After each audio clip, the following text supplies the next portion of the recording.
Good morning students. आज के इस वीडियो लेक्चर में हम डिस्कस करेंगे ऑपरेटर ओवरलोडिंग का कॉन्सेप्ट, और इसके अंदर देखेंगे कि यूनरी ऑपरेटर्स को किस प्रकार से ओवरलोड किया जाता है, और उसका एक एग्जांपल देखेंगे कि किसी भी यूनरी ऑपरेटर को किस प्रकार एडिशनल टास्क दी जाती है apart from its normal task.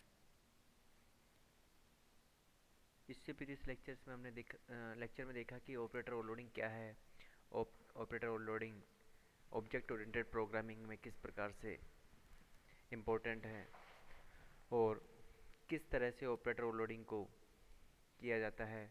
उसका हमने सिंटैक्स देखा था। ऑपरेटर ओवरलोडिंग दो तरह के फंक्शंस के थ्रू की जाती है। एक सिंपल फंक्शन एक है, एक तो क्लास का मेंबर फंक्शन हो, और एक क्लास का जब कोई विदाउट एनी क्लास मेंबर, जिसे हम कहते हैं फ्रेंड फंक्शन। ठीक है, दो तरह से था। और ऑपरेटर हमारे पास कितने प्रकार के थे? दो प्रकार के ऑपरेटर थे। यूजुअली होते तीन प्रकार के, लेकिन हमने देखे थे दो प्रकार के, unary operators and binary operators. Third one is ternary operator. ठीक है, वो सब हम देखेंगे आगे के वीडियो लेक्चर्स के अंदर। तो सबसे पहले मैं ब्रीफली बताना चाहूँ कि ऑपरेटर ओवरलोडिंग क्या है। तो ऑपरेटर ओवरलोडिंग एक स्टैटिक या कंपाइल टाइम पॉलीमॉर्फिज्म है, जिसके अंदर हम कोई भी एक एग्जिस्टिंग ऑपरेटर को या बिल्ट इन ऑपरेटर को हम लोग एक एडिशनल टास्क देते हैं करने के लिए। ठीक है,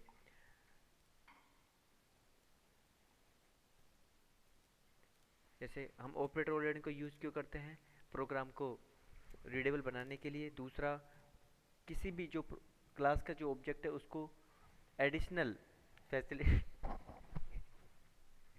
एडिशनल फैसिलिटी प्रोवाइड करने के लिए। जनरलाइजेशन ऑफ फंक्शन ओवरलोडिंग, और extension of language to include user defined types. इस वजह से हम लोग क्या करते हैं, ये चार पॉइंट हैं, इनकी वजह से हम लोग क्या करते हैं, ऑपरेटर ओवरलोडिंग को यूज़ करते हैं। चलिए, ये सब हमने देखा था प्रीवियस लेक्चर में, जब हमने देखा कि जो ऑपरेटर ओवरलोडिंग का इंट्रोडक्शन पार्ट देखा था, उसके अंदर डिस्कस किया था।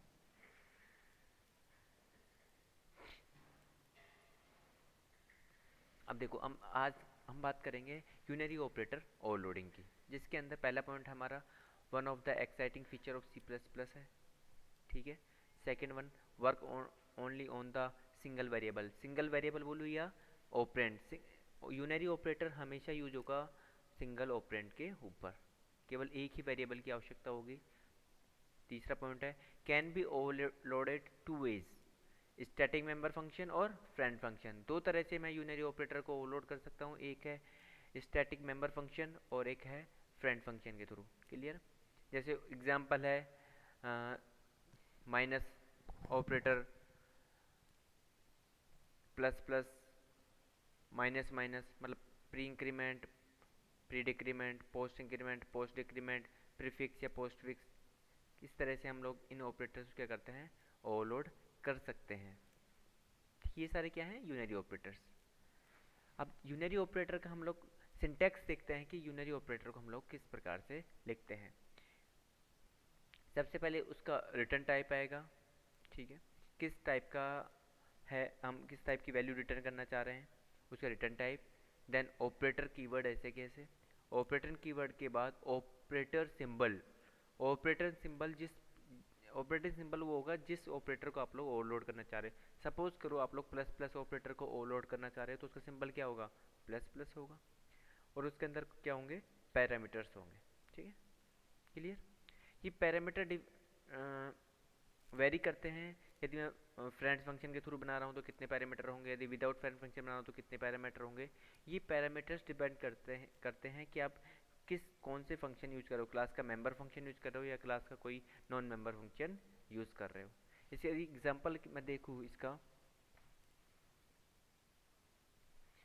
ठीक है, जैसे हम एग्जाम्पल की बात करें, जैसे यहाँ पे इसका रिटर्न टाइप दिया वॉइड, ऑपरेटर की वर्ड आएगा ऐसे प्लस प्लस, और कोई पैरामीटर मैंने पास नहीं किया। तो इस प्रकार से हम लोग क्या करते हैं, ऑपरेटर को ओवरलोड करते हैं। ठीक है, यही सिंटैक्स है। आगे देखते हैं एग्जाम्पल। अब हम बात करते हैं कि हम किस प्रकार से यूनरी प्लस प्लस या यूनरी माइनस माइनस ऑपरेटर को ओवरलोड करते हैं। क्लियर? ये देखेंगे हम प्रीफिक्स के केस में। भाई प्रीफिक्स भी और पोस्टफिक्स भी दोनों चीज़ें हो सकती हैं। यदि मैं ऑपरेंड किसी भी ऑपरेटर से ऑपरेंड से पहले इसको यूज़ करता हूँ तो वो कहलाता है प्रीफिक्स। यदि इन ऑपरेटर यूनरी ऑपरेटर को ऑपरेंड्स के बाद यूज करता हूँ तो वो कहलाता है पोस्टफिक्स। ठीक, हम इस एग्जाम्पल के अंदर देखेंगे कि प्रीफिक्स के केस में किस प्रकार से यूनरी प्लस प्लस और यूनरी माइनस माइनस को क्या किया जाता है, ओवरलोड किया जाता है। देखिए यहाँ देखते हैं हम लोग, यहाँ हेडर फाइल मैंने यूज करी, फिर मैंने यहाँ पे क्लास बनाई है, चेक नाम से क्लास बनाई, क्लास का नेम है चेक। प्राइवेट सेक्शन में मैंने एक उसका डेटा मेंबर डिक्लेयर किया है, एक वेरिएबल डिक्लेयर किया है, इंटीजर एक्स नाम का एक वेरिएबल क्रिएट किया।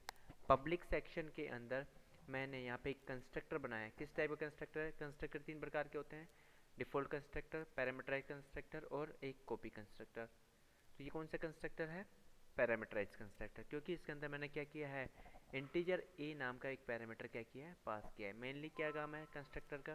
कंस्ट्रक्टर का काम है क्लास के डेटा मेंबर्स को क्या करने का, इनिशियलाइज करने का। क्लास का डेटा मेंबर कौन है? यहाँ पे क्लास का डेटा मेंबर है एक्स। या क्लास के वेरिएबल्स को ही मैं क्या बोलता हूँ, क्लास के डेटा मेंबर्स, और क्लास के फंक्शंस को क्या बोलता हूँ, मेंबर फंक्शन, क्लास के मेंबर फंक्शन। तो क्लास के डेटा मेंबर्स को यदि मुझे इनिशियलाइज करना है तो उसके समय मैं किसका यूज़ करूँगा, कंस्ट्रक्टर का यूज़ करूँगा। तो मैंने यहाँ पे कंस्ट्रक्टर को क्या किया है, एक्स जो एक डेटा मेंबर है उसको इनिशियलाइज किया है ए। जो वैल्यू आएगी, जो हम लोग पास करेंगे जो वैल्यू, वो किससे इनिशियलाइज हो जाएगी, उस वैल्यू से इनिशियलाइज हो जाएगा। कौन सा? एक्स वेरिएबल की वैल्यू। क्लियर? फिर इसी सेक्शन में मैंने एक वर्ड डिस्प्ले नाम का एक फंक्शन बनाया है। उस फंक्शन के अंदर मैंने एक मैसेज पास कराया है, C out value of X is. फिर उसके बाद एक्स की वैल्यू मैंने क्या करवाई है, प्रिंट करवाई है, ये एक्स की वैल्यू प्रिंट करवाई है। उसके बाद एंड एल, ये मैनिपुलेटर है जो लाइन को चेंज करने के लिए हम लोग क्या करते हैं, यूज़ करते हैं। जो आउटपुट हमारा आता है उसमें उसको नेक्स्ट जो आउटपुट आएगा वो क्या आएगा, उस एक लाइन को चेंज करके आएगा। एंड एल न्यू लाइन, जैसे अब स्लैश एन हम पढ़ते हैं, सी लैंग्वेज के अंदर पढ़ते थे, सी प्लस प्लस के अंदर भी हम लोग इसकी जगह हम स्लैश एन भी यूज़ कर सकते हैं। क्लियर? एक उसके बाद हमने, अब हम लोग ने किया ऑपरेटर को ओवरलोड। प्लस प्लस ऑपरेटर को हमने क्या किया, एक एडिशनल टास्क दी है करने के लिए। तो वही टास्क देखो क्या है, क्या मैं इस वाले इससे मैं क्या काम करवाना चाह रहा हूँ। और प्लस प्लस का नाम काम है एक वैल्यू, एक को वो सॉरी वैल्यू को इंक्रीमेंट करना। अब देखो यहाँ पे भी मैं क्या करवाना चाह रहा हूँ, वैल्यू को किस प्रकार से हम लोग इंक्रीमेंट करवा रहे हैं। वर्ड, उसका रिटर्न टाइप हो गया वर्ड, ऑपरेटर कीवर्ड हो गया, ऑपरेटर का नेम किस कौन से सॉरी ऑपरेटर का सिंबल किस प्रकार का आप लोग ऑपरेटर ओवरलोड करना चाह रहे हैं। तो मैं यहाँ पे यूनरी प्लस प्लस ऑपरेटर क्या करना चाह रहा हूँ, ओवरलोड करना चाह रहा हूँ, और कोई पैरामीटर मैंने यहाँ पे पास नहीं किया। ठीक है, मैंने यहाँ पे लिखा है एक्स प्लस इक्वल टू 1। तो इसको मैं यदि ये मैंने लिखा, ये इसका मतलब क्या है, X equal to X plus 1। इसका मतलब यही है, x equal to X plus 1, X की वैल्यू एक से क्या हो जाए, इंक्रीमेंट हो जाए। क्लियर? फिर दूसरा मैंने यूनरी माइनस माइनस जो ऑपरेटर है उसको मैंने क्या किया है, सॉरी ओवरलोड किया है। उस केस में क्या है, उसका return type void, operator keyword, then unary minus minus operator, और कोई पैरामीटर मैं पास नहीं किया। उसकी बॉडी में मैंने क्या लिखा, एक्स माइनस इक्वल टू 1। इसका मतलब क्या है, X equal to X minus 1। ये मैंने एडिशनल टास्क दिए हैं इनको करने के लिए। तो ये प्लस प्लस का काम तो क्या, यदि प्लस प्लस को मुझे लिखना होता तो मैं क्या लिखता, प्लस प्लस एक्स इस तरह लिखता, और यहाँ पे क्या लिखता, माइनस माइनस एक्स। लेकिन इस तरह का कार्य न करवा के मैंने क्या किया है, X equal to X minus 1, इस तरह से इसको के काम को मैंने क्या किया है, असाइन किया है इस वाले ऑपरेटर को। क्लियर?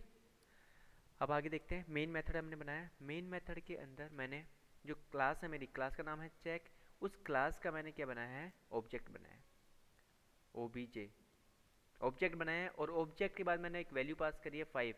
ये वैल्यू पास क्यों करी है, ये वैल्यू पास इसलिए करी है क्योंकि मैंने यहाँ पे एक पैरामीटराइज कंस्ट्रक्टर बनाया था, और पैरामीटराइज कंस्ट्रक्टर के लिए मैं जितने आपने उस कंस्ट्रक्टर को बनाते टाइम पैरामीटर्स दिए थे, उतने पैरामीटर्स मुझे क्लास का ऑब्जेक्ट बनाने के बाद पास करने होते हैं। तो इसके लिए मैंने एक ही पैरामीटर दिया था, यहाँ पे देखिए इंटीजर ए, तो मैंने एक ही पैरामीटर पास किया 5। जैसे ही आपने 5 पास किया तो 5 किसके अंदर चला जाएगा, ए के अंदर 5 की वैल्यू क्या हो जाएगी, कॉपी हो जाएगी, और x की वैल्यू मेरी इनिशलाइज हो जाएगी कितने से, x की वैल्यू इनिशलाइज हो जाएगी कितने से, 5 से। तो यही कंस्ट्रक्टर का कार्य होता है कि जो भी अपने डेटा मेंबर्स होते हैं, क्लास के डेटा मेंबर्स, उनकी वैल्यू को इनिशलाइज करने का काम होता है। क्लियर। फिर मैंने क्या किया, ऑब्जेक्ट जो बना मेरा ओबीजे के थ्रू मैंने जो मेथड बनाया था डिस्प्ले, इस डिस्प्ले मेथड को मैंने कॉल किया। जैसे ही ओबीजे डॉट डिस्प्ले मैंने कॉल किया, ये वाला मेथड क्या होगा, कॉल होगा। मेरा प्रोग्राम का कंट्रोल कहाँ पे चला जाएगा, यहाँ पे चला जाएगा। उसके बाद यहाँ पे जो वैल्यू है, वैल्यू ऑफ एक्स, आउटपुट क्या आएगा, value of X is equal to X, X की वैल्यू कितनी है 5, तो ये वाला आउटपुट क्या हो जाएगा, ये वाली लाइन क्या हो जाएगी, प्रिंट हो जाएगी। क्लियर। ओके। उसके बाद मैंने प्लस प्लस ओबीजे, यहाँ पे मैंने क्या किया, जो मेरा प्रीफिक्स जो ऑपरेटर है उसको किसके ऊपर अप्लाई किया, मैंने ऑब्जेक्ट के ऊपर अप्लाई किया। तो जैसे ही मैं प्लस प्लस ओबीजे करूँगा तो ऑब्जेक्ट की जो वैल्यू होगी वो क्या होगी, मेरी एक से क्या हो जाएगी, इंक्रीमेंट हो जाएगी। तो एक से इंक्रीमेंट होने का मतलब है कि जो ये वाली वैल्यू है, ये वाली जो वैल्यू है कहाँ, किस साइड, ये वाली इसका ही ऑब्जेक्ट बनाया, तो ये वाली जो वैल्यू है प्लस प्लस, ये वाली वैल्यू क्या हो जाएगी, x equal to X plus one, एक वैल्यू क्या हो जाएगी x की, 5 से कितनी हो जाएगी 6। यहाँ पे ऑब्जेक्ट की वैल्यू कितनी हो गई, 6 हो गई x की। जैसे ही 6 हुई, ओबीजे डॉट डिस्प्ले आपने फिर से कॉल किया, ओबीजे डॉट यहाँ पे इस वाले मेथड को कॉल करेगा फिर से, इस वाले मेथड को कॉल करने के बाद फिर वैल्यू होगी value of x equal to, अब कितनी वैल्यू प्रिंट करेगा 6। ये हो गया मेरा इंक्रीमेंट। अब डिक्रीमेंटिंग, अब सी आउट मैंने मैसेज पर करवाया वैन डिक्रीमेंटिंग के केस में क्या करेंगे हम लोग, जो प्रीफिक्स माइनस माइनस है, प्रीफिक्स जो माइनस माइनस है वो ऑब्जेक्ट के साथ लिखूंगा, माइनस माइनस प्रीफिक्स मैंने ऑब्जेक्ट के साथ लिखा। जैसे ही ऑब्जेक्ट के साथ लिखा तो ये वाला पोर्शन कॉल होगा कोड का। तो फिर x equal to X minus one, तो इस केस में x की वैल्यू कितनी है 6, 6 से कितनी कम हो जाएगी, एक कम हो जाएगी, तो अब x की वैल्यू रहेगी कितनी 5। फिर मैंने डिस्प्ले मेथड को कॉल किया, डिस्प्ले मेथड को कॉल करने के बाद x की वैल्यू क्या प्रिंट कर देगा 5। क्लियर। अब सपोज करो मैं यहाँ पे इस ऑपरेटर ओवरलोडिंग वाला कोड नहीं लिखता और फिर लिखता मैं प्लस प्लस ओबीजे और माइनस माइनस ओबीजे, तो उस केस में यह प्रोग्राम क्या शो करता, एरर शो करता, क्योंकि मैं ऑब्जेक्ट के ऊपर प्री इंक्रीमेंट और पोस्ट इंक्रीमेंट का ऑपरेशन परफॉर्म नहीं कर सकता। इसलिए ही मैंने सी प्लस प्लस जो मेरी ऑब्जेक्ट ओरिएंटेड प्रोग्रामिंग है उसके अंदर मैंने एक कॉन्सेप्ट इंट्रोड्यूस की, हम लोग सॉरी, एक सी प्लस प्लस प्रोग्रामिंग है, एक कॉन्सेप्ट इंट्रोड्यूस किया, उसका नाम था ऑपरेटर ओवरलोडिंग। यही ऑपरेटर ओवरलोडिंग का मेन कार्य है कि किसी भी ऑपरेटर को एक एडिशनल वर्क देना, जो जो जो भाई यहाँ पे क्या काम कर रहा था वो, भाई इंक्रीमेंट डिक्रीमेंट का कार्य तो कर ही रहा था। कौन किसके ऊपर increment decrement, built in data types पर। लेकिन अब यदि मैं यहाँ पे मैंने क्या करवाया, ऑब्जेक्ट के ऊपर ही मैंने क्या क्या कार्य करवाया है, इंक्रीमेंट और ऑपरेट ऑब्जेक्ट के थ्रू मैंने इंक्रीमेंट और डिक्रीमेंट का कार्य किया है। तो इस वजह से ऑपरेटर ओवरलोडिंग क्या है, एक इम्पोर्टेंट फीचर है सी प्लस प्लस प्रोग्रामिंग के अंदर। तो ये था मेरा यूनरी ऑपरेटर ओवरलोडिंग का कॉन्सेप्ट, कि किस प्रकार से एक यूनरी ऑपरेटर प्लस प्लस या माइनस माइनस ऑपरेटर को ओवरलोड किया जाता है। इस लेक्चर में इतना ही। नेक्स्ट लेक्चर के अंदर हम डिस्कस करेंगे कि किस प्रकार से बाइनरी ऑपरेटर से हम मल्टीपल एग्जांपल्स को देखेंगे कि किस तरह से हम लोग बाइनरी ऑपरेटर को ओवरलोड करते हैं। Thank you.